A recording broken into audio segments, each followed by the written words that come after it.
The hour is upon us. For God! There is a phrase that has survived 8 centuries. 4 words, spoken by a man of God, on a battlefield, in the summer of 1209, when a soldier asked him how to tell the heretics apart from the innocent civilians inside the city walls. He didn't hesitate. He said, "Kill them all. God will know his own." 20,000 people died that day. Men, women, children, Catholics and heretics alike. And the man who gave that order wrote a letter to the Pope afterward. He expressed no regret. He called it divine vengeance. What you're about to hear isn't legend. It isn't myth. It isn't the exaggeration of history.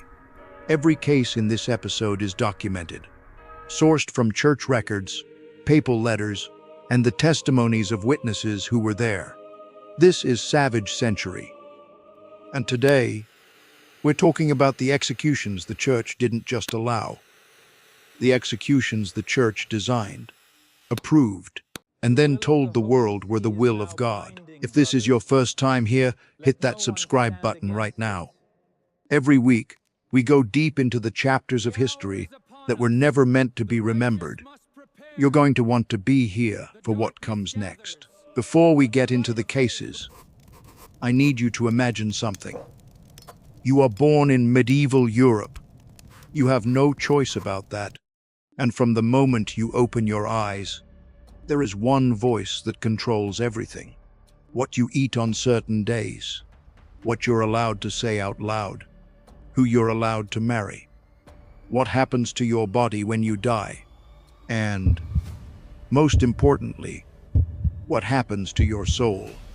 That voice is the church. Not a religion you attend on Sundays, not a building you walk past on the way to work. The church is the law. The church is the government. The same institution that baptized you as an infant could order your execution as an adult. And no one, no king, no court, no crowd could tell them they were wrong. Now here's the part that makes everything else possible. In that world, pain wasn't seen as cruelty. Pain was theology, official theology. If your body suffered here on earth, your soul might still be saved. The torturers weren't sadists hiding in basements. They were following a manual, literally. The Directorium Inquisitorum, written in 1376 by Inquisitor Nicolau Aymeric, laid out in precise detail how to break a confession, how to determine when a soul was ready to be released from its body. They weren't punishing people. They said they were saving them. And that single distinction is what made everything that follows not just possible, but inevitable. And this is where it gets worse. Seville, Spain, 1481.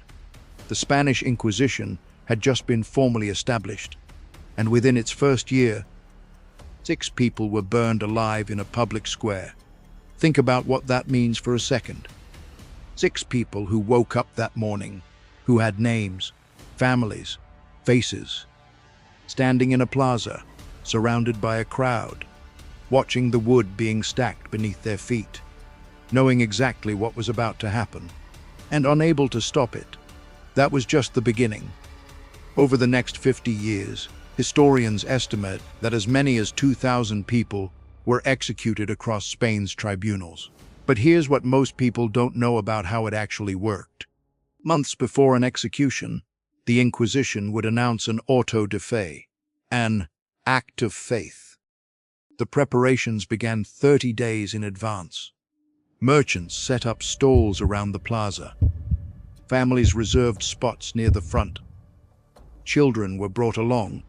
It looked like a festival. On the morning of the event, a procession moved through the streets. The accused came first, dressed in yellow robes called San Benitos, painted with images of flames, of demons, the symbols of what they were accused of. Their names were not revealed until the last possible moment. That detail alone should stop you cold. You could be standing in that crowd and not know until the final moment if your neighbor, your brother, your wife was about to burn, and those who refused to confess were handed to the civil authorities. Because the church, very deliberately, did not carry out the executions themselves. They simply delivered the condemned and watched from reserved, covered seating in the front row. The June 30th, 1680 auto de fe in Madrid drew an estimated 50,000 spectators. 118 people were sentenced that day. 21 were condemned to burn. The royal family attended. The Grand Inquisitor's seat was positioned higher than the king's balcony. This was not hidden. This was the point. But here's what made it even worse. The accused weren't the only ones who suffered that day. Now here's something most people don't fully understand about the witch trials. We talk about them like they were the result of mass hysteria, random fear, superstition, mob violence. But that's not quite right. The witch trials had a manual, published in 1487, written by 2 Dominican friars with direct papal authorization. It was called the Malleus Maleficarum, the Hammer of Witches. And it didn't just give permission to hunt witches. It gave instructions, step by step, how to identify one, how to interrogate her, how to break her. The Malleus Maleficarum sold more copies in 15th and 16th century Europe than almost any other book except the Bible. Think about that. The most widely distributed guide to human torture in European history was a church document. Women were the primary targets, accused by neighbors, sometimes by husbands, sometimes by other women who were themselves already under accusation and desperate to name someone else before they ran out of time. The interrogations could last weeks. No sleep, no food, repeated questioning, day after day after day, until the mind breaks. And here's the part that genuinely disturbs historians who study this. Documented cases exist of accused women who, after weeks of that treatment, confessed to flying through the air, attending rituals with the devil, and casting spells on livestock, and then insisted their confessions were true. They had been broken so completely, they could no longer tell the difference between what had been suggested to them and what they remembered. That's not superstition. That's a system. Designed, documented, approved. In Logroño, Spain, in 1610, 6 women were burned alive in a single ceremony. The Inquisition called it justice. The crowds called it spectacle. And the church called it God's will. But what happened next, in France, just a few years earlier, made all of this look almost restrained. Now we come back to where we started. July 22, 1209. The city of Béziers, in what is now southern France. Population, somewhere between 15 and 20,000 people. The target, a religious group called the Cathars. The Cathars were Christians. They read the same scriptures. They believed in Christ. But they rejected the authority of Rome. They rejected the wealth of the church. They lived simply, quietly, and they had attracted followers across the entire southern region of France. Pope Innocent III decided that was unacceptable. He declared a crusade, not against Muslims, not against pagans on distant shores, against Christians.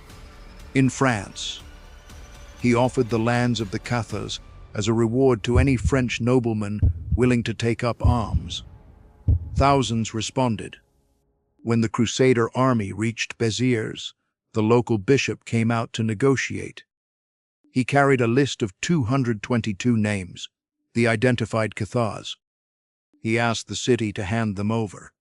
The people of Béziers refused. They said, "These are our neighbors. We won't betray them."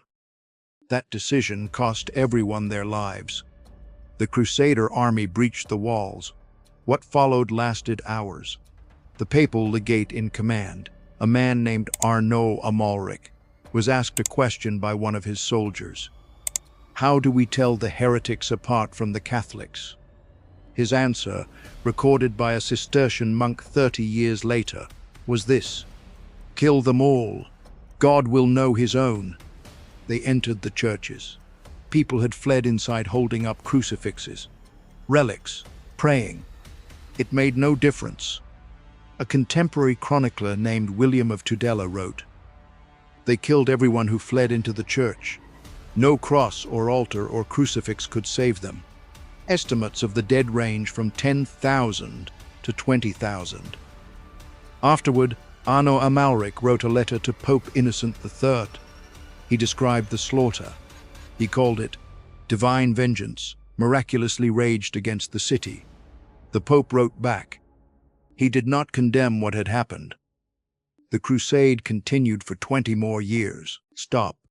I need you to hear this part carefully, because this is what separates this story from every other dark chapter in history.